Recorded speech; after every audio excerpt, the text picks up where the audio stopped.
This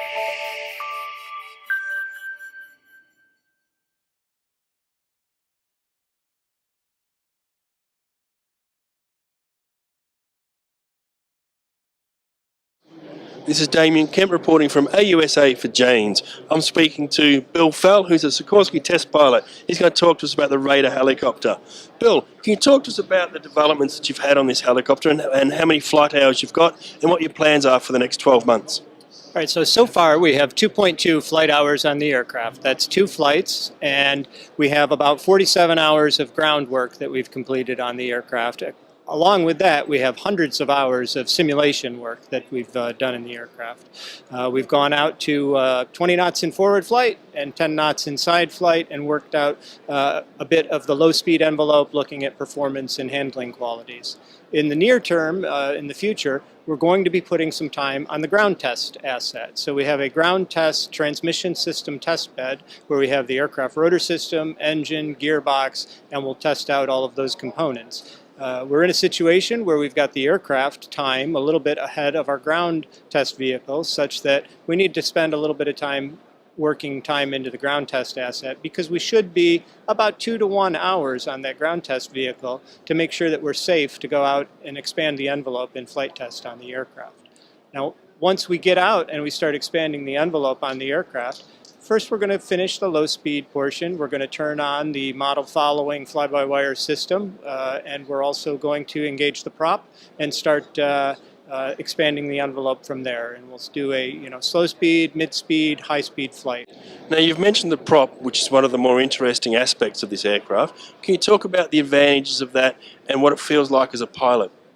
All right, so the prop has several advantages, and one is the aft part of the aircraft where the prop is not safety of flight. So you can fly without the prop and you have a normal helicopter where you're able to go out to around 150 knots, speeds that a modern helicopter can go.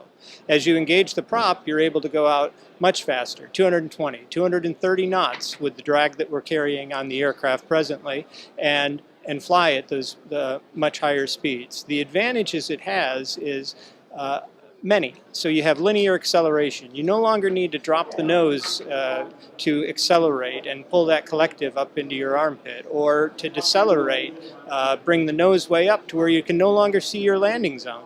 Now you can just apply pitch to the prop, apply thrust to the prop, and accelerate out in a level attitude. You don't have to change the body attitude of the aircraft. Similarly, on an approach, every time you come into land in a helicopter, you're usually bringing the nose up and you can't see where it is you're going. Now I can decelerate, nose down, and see the area where I'm going to land all the way down, adding safety to everyday operations for rotorcraft. Additionally, from a tactical sense, diving fire is a big application for this aircraft. I can go into a steep dive where I get a nice tight beaten zone for the weapons and not accelerate, or even decelerate as I'm coming down towards that engagement area. What that provides for me is more time to engage the target as I come into that objective area. You've designed this as a scalable aircraft. Can you talk about what you're doing in that field and the other platforms which you are looking at, the other designs for this aircraft which you are looking at? Okay, so a few years ago, what launched this platform, we had the X2 technology demonstrator. And the X2 technology demonstrator was a 5,000 to 6,000 pound platform, single pilot, no payload really, just proving out the technology. And that worked fabulously. We went over 250 knots in level flight in that aircraft and exceeded all of our goals: low pilot workload, low vibrations, efficient cruise speeds.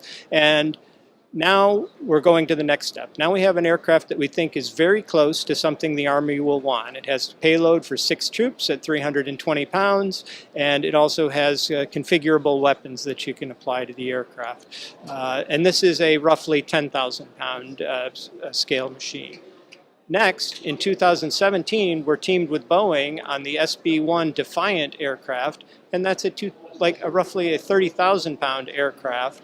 And so in terms of scalability, that's a pretty broad spectrum, from 5,000 to 10,000 and then a 30,000 pound machine. So it's pretty robust in that sense. That's great, Bill. Thanks for joining us at AUSA.